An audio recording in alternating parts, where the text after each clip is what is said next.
নীলপাড়াৰ অগ্ৰণী ব্যক্তিগত শিক্ষানুষ্ঠান বৰছলি আঞ্চলিক জাতীয় বিদ্যালয় সিনিয়ৰ ছেকেণ্ডাৰী স্কুলৰ সফলতাত উৎফুল্লিত অঞ্চলবাসী। আজি ঘোষিত উচ্চতৰ মাধ্যমিক চূড়ান্ত পৰীক্ষাৰ বিজ্ঞান শাখাত অৱতীৰ্ণ হোৱা মুঠ 33গৰাকী ছাত্ৰ ছাত্ৰীয়ে সফলতাৰে উত্তীৰ্ণ হয়। উচ্চতৰ মাধ্যমিক চূড়ান্ত পৰীক্ষাত অৱতীৰ্ণ হোৱা 33গৰাকী ছাত্ৰ ছাত্ৰীৰ ভিতৰত ষ্টাৰ 3গৰাকী, প্ৰথম বিভাগ 21গৰাকী আৰু 12গৰাকীয়ে দ্বিতীয় বিভাগত উত্তীৰ্ণ হোৱাৰ লগতে ইয়াৰ ভিতৰত 27গৰাকীয়ে লেটাৰ নম্বৰ লাভ কৰিবলৈ সক্ষম হৈছে।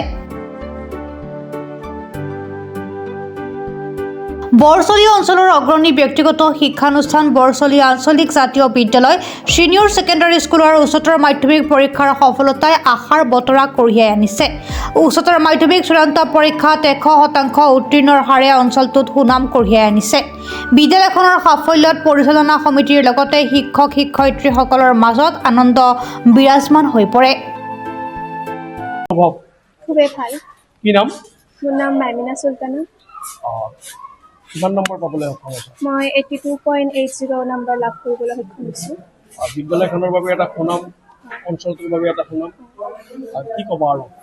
খুবেই ভাল লাগিছে, কাৰণ আমাৰ গাঁৱৰ প্ৰথমখন হায়াৰ ছেকেণ্ডেৰী স্কুল এইখন, আৰু আমি সম্পূৰ্ণ বিনামূলীয়াকৈ পঢ়িছিলোঁ, যিহেতু একো প্ৰাইভেট টিউশ্যন লোৱা নাছিলোঁ, তো ইমানখিনি নম্বৰ আনি খুবেই ভাল লাগিছে। ফিউচাৰ পৰিকল্পনা?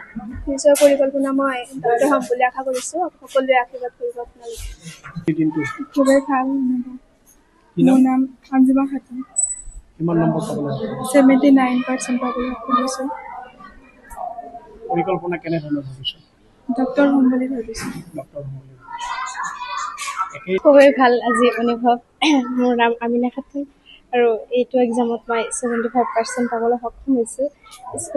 স্কুলত পঢ়া থাকোঁতে কোনো ধৰণৰ টিউশ্যন পাতি নোলোৱাকৈ যিখিনি পাৰ্চেণ্ট পাইছোঁ, সেইখিনিৰ কাৰণে মই বহুত সুখী হৈছোঁ, আৰু ফিউচাৰত মই ডক্টৰে হ'ম।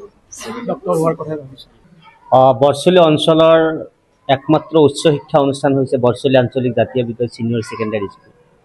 এইখন বিদ্যালয়ৰ পৰা এইবাৰেই নহয়, বিগত 2টা বৰ্ষত 100% উত্তীৰ্ণৰে বৰছলি অঞ্চললৈ গৌৰৱ কৰি আনিবলৈ সক্ষম হৈছে।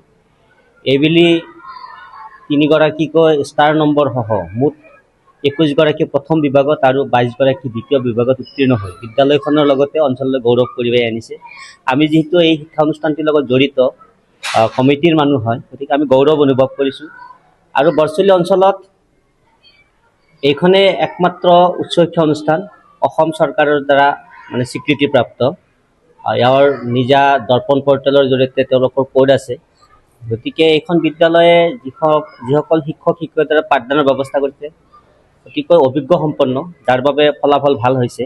আৰু বিশেষভাৱে মই বৰছলি অঞ্চলৰ প্ৰতিগৰাকী অভিভাৱকক অনুৰোধ জনাম, যিখিনি ছাত্ৰ ছাত্ৰী ভাল নম্বৰ পাবলৈ সক্ষম হয় তেওঁলোকক হাজোলৈ পঠিওৱা হয় বা অন্যান্য ভাল কলেজলৈ পঠিওৱা হয়, কিন্তু অৱশেষত হায়াৰ ছেকেণ্ডেৰী অন্তত ৰিজাল্টটো ছেম হয়।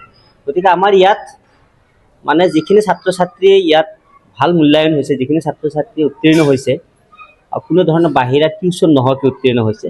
শিক্ষক শিক্ষয়িত্ৰীসকলে সাংঘাতিকভাৱে কষ্ট কৰে, গতিকে আমি কমিটিৰ মানুহ হিচাপে তেওঁলোকক ধন্যবাদ জ্ঞাপন কৰিছোঁ। তাৰ লগতে ইয়াতে পৰীক্ষাৰ সময়ত ফাৰ্ষ্ট ইয়াৰৰ পৰীক্ষা আমাৰ ইয়াতে হয়, আৰু প্ৰেক্টিকেল পৰীক্ষা আমাৰ ইয়াতে হয়। কেৱল বৰ্ডৰ যিটো ফাইনেল ইয়াৰ এক্সামটো আমাৰ বৰ্ডত এতিয়া বৰ্তমান থিয়ৰিটো আমাৰ বামুণ্ডীত বৰ্তমান হৈ আছে। গতিকে সদায় অভিভাৱকক অনুৰোধ জনাম যে দূৰৰ পাহাৰ দেখিবলৈ বৰ ধুনীয়া, কিন্তু গ'লে কিন্তু ওখৰা মোখৰা দেখিবলৈ পোৱা যায়। গতিকে ইয়াত ইমান ধুনীয়া এটা শিক্ষা অনুষ্ঠান আছে, সকলোৱে ইয়াত সহযোগ কৰক। নিজৰ ভাল ল'ৰা ছোৱালীখিনি, মেধাসম্পন্ন ল'ৰা ছোৱালীখিনি ইয়াত দিয়ক।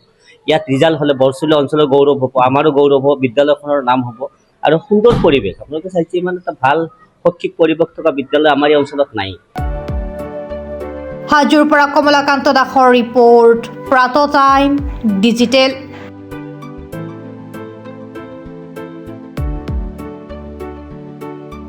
শদিয়াৰ পৰা ধুবুৰীলৈ, বৰাকৰ পৰা ব্ৰহ্মপুত্ৰলৈ সকলোৰে মাজত চিনাকি এটা নাম প্ৰাতঃ টাইম। থলুৱা ভাষা, কৃষ্টি আৰু সত্য বাতৰিৰ আধাৰত প্ৰতিষ্ঠিত খবৰ প্ৰাতঃ টাইমৰ প্ৰতিটো বা বাতৰি পুংখানুপুংখভাৱে চাবলৈ Facebook, YouTube, website, Twitter, Instagram আৰু ব্লগাৰ পেজত লাইক আৰু ফ'ল' কৰক।